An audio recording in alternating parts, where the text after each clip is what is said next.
Bible నిషేధించిన 10 ఆహారాలు. 1 రక్తం మరియు కొవ్వు.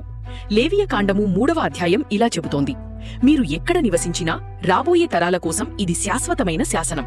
మీరు కొవ్వును గాని రక్తాన్ని గాని తినకూడదు. కాబట్టి బ్లాక్ పుడ్డింగ్ మరియు పంది కొవ్వు క్రైస్తవ విరుద్ధమైనవి. కాని ఎందుకు? రక్తం ఆత్మతో ముడిపడి ఉంది, అది దేవునికి మాత్రమే చెందుతుంది. కొవ్వు బహుశా దురాశతో ముడిపడి ఉంది. 2 గబ్బిలాలు. లేవియ కాండము 11వ అధ్యాయంలో తినకూడని పక్షుల సుదీర్ఘ జాబితా ఉంది. వాటిలో కొన్ని కొంగ, దాని జాతి నారాయణ పక్షి, లాప్వింగ్ పక్షి మరియు గబ్బిలం. 4 కాళ్ల మీద పాకే పక్షులన్నీ మీకు అసహ్యమైనవి. గబ్బిలాలు పక్షులు కావు, అవి క్షీరదాలు. కాని లేవియ కాండము కాలంలో ఎగిరే జంతువులన్నీ పక్షులుగా పరిగణించబడ్డాయి. 3 కీటకాలు, కొన్ని మినహాయింపులతో. పురుగులు ఆహారంగా అంత ప్రాచుర్యం పొందినవి కాకపోయినా లేవియ కాండము ప్రకారం మిడత, కీటకం, కీచుమనుట లేదా గొల్లభామ మాత్రమే తినడానికి అనుమతి ఉంది. ఎడారిలో మిడతలు సాంప్రదాయకంగా మాంసకృత్తులకు మూలం. ఇతర పురుగులు విషపూరితమైనవి కావచ్చు. 4 రోడ్డు ప్రమాదంలో చనిపోయిన జంతువులు. ఆదికాండము 9వ అధ్యాయము 3-4 వచనాలలో దేవుడు నోవహుతో ఇలా చెప్పాడు: జీవించి కదిలే ప్రతీదీ మీకు ఆహారంగా ఉంటుంది.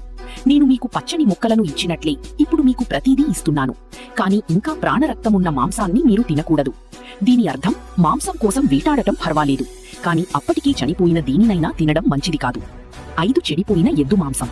నిర్గమకాండము 21వ అధ్యాయము 28-29 వచనాలు ఇలా చెప్తున్నాయి: ఒక ఎద్దు ఒక పురుషుడిని లేదా స్త్రీని పొడిచి చంపితే ఆ ఎద్దును రాళ్లతో కొట్టి చంపాలి మరియు దాని మాంసం తినకూడదు. ఇది చాలా మందికి సమస్య కాకూడదు, కానీ స్పెయిన్లో ఎద్దుల పోరాటంలో పాల్గొనే ఎద్దులు ఒక మటాడోర్ను, పోరాట యోధుడిని పొడిస్తే వాటిని చంపేస్తారు.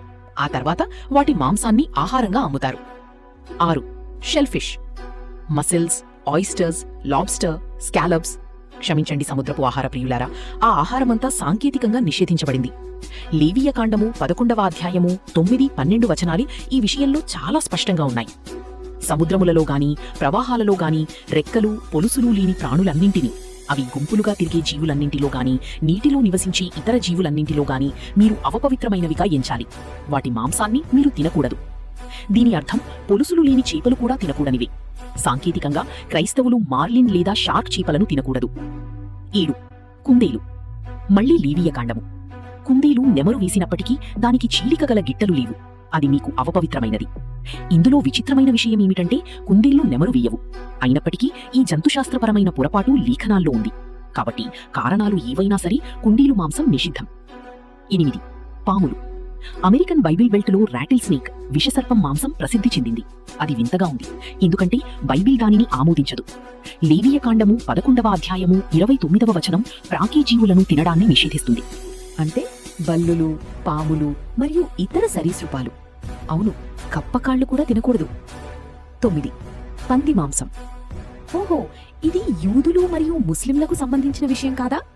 అయితే సాంకేతికంగా హీబ్రూ బైబిల్ పాత నిబంధనలో భాగం.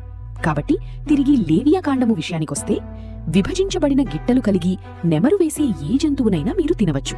కాబట్టి శాకాహార గిట్టల జంతువులను మాత్రమే తినవచ్చు: పశువులు, మేకలు, జింకలు మొదలైనవి. 10 ద్రాక్ష ఉత్పత్తులు. ఈ నిషేధం సాంకేతికంగా నజరీయులకు మాత్రమే వర్తిస్తుంది. బైబిల్లో నజరీయులు అత్యంత భక్తిపరులైన ప్రజలు. అత్యంత ప్రసిద్ధ నజరీయుడు సంసోను. పౌలు మరియు యేసు సహోదరుడైన యాకోబు కూడా నజరీయుల వ్రతం తీసుకున్నారు. సంఖ్యాకాండము 6వ అధ్యాయము 1-21 వచనాలలో దేవుడు మోషేకు ఈ విధంగా వివరణాత్మక సూచనలు ఇచ్చాడు: వారు ద్రాక్షారసమును, పులియబెట్టిన ఇతర పానీయములను త్రాగకూడదు. ద్రాక్షారసమును, ద్రాక్ష పండ్లను, ఎండు ద్రాక్షను తినకూడదు. ద్రాక్షతీగ నుంచి వచ్చే ఏ వస్తువును, దాని గింజలను గాని తొక్కలను గాని తినకూడదు.